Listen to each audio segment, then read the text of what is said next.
दरम्यान या सगळ्याबद्दल विरोधी पक्षनेते राधाकृष्ण विखे पाटील यांचं नेमकं म्हणणं काय जाणून घेऊयात।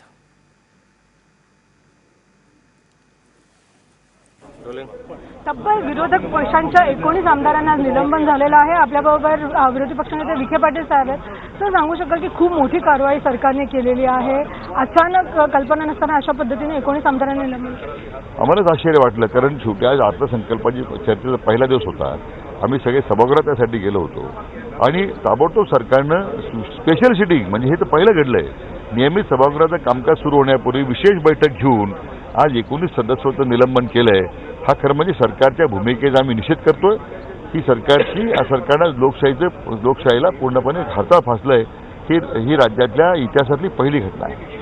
सर, ज्या पद्धतीने सरकारचं म्हणणं जेव्हा अजित पवार आपलं अर्थसंकल्पीय भाषण करत होते तेव्हा शिवसेना भाजपच्या आमदारांनी गोंधळ घातला, तेव्हा त्यांचं निलंबन झालं होतं। कायदा तोच आहे आणि तोच त्यांनी कुठेतरी नियम इथे पण लावला असं आहे की त्यावेळी फक्त संजय गांधी निराधार योजनेचं अध्यक्षपदी अमदारांना अध्यक्ष करावं हा एकच मुद्दा होता आणि तो त्या दिवशी त्यांनी उपस्थित केला आणि आम्ही अर्थसंकल्प मांडू देणार नाही म्हणून भूमिका मांडली। इथे गेले 2 आठवड्यात मी शेतकऱ्यांची कर्जमाफी मागतोय। 9,000 शेतकऱ्यांच्या आत्महत्या झाल्याच्या नंतर आज कर्जमाफीची आम्ही ज्यावेळी मागणी करतोय, राज्यातला शेतकरी इथं डोळे लावून बसलेला आहे। स्वतः मुख्यमंत्री प्रधानमंत्र्यांकडे जाऊपर्यंत जाण्याची भाषा करतायत।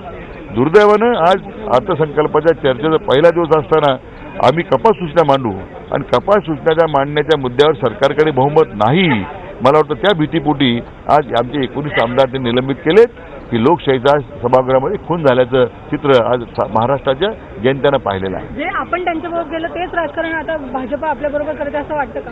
नाही, मुळातच छोडाचं राजकारण करण्याचीच भूमिका आहे, ही कारवाई झालेली आहे। कारण शेतकऱ्यांच्या कर्जमाफी तुम्हाला द्यायची नाही, शेतकऱ्यांच्या प्रश्नासाठी तुम्ही सरकार गंभीर नाही आहे आणि केवळ आपला उद्या या अर्थसंकल्पाच्या चर्चेत कपात सूचनेतून आमचा पराभव होईल आणि तो मला वाटतं त्या भीतीपोटीच ही कारवाई झालेली आहे। ह्या सगळ्या घटनेचा आम्ही निषेध करतो। हे निलंबन कुठेतरी कमी करावं ह्याची मागणी करणार आहात आपण? आम्ही करणार नाही, आम्ही काय सरकारकडे भीक मागायला जाणार नाही। सरकारने सोडाच्या भावनेने कृती केलेली आहे। शेतकऱ्यांच्या तोंडाला पानं पुसण्याचं काम केलेलं आहे। सरकारला कारवाई माग घेतील ते घेतील, आम्ही मात्र सरकारला विनंती करणार नाही।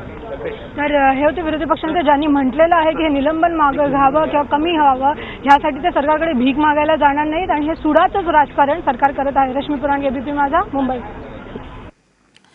तेव्हा आज सभागृहामध्ये लोकशाहीचा खून झाल्याची प्रतिक्रिया राधाकृष्ण विखे पाटील यांनी दिली।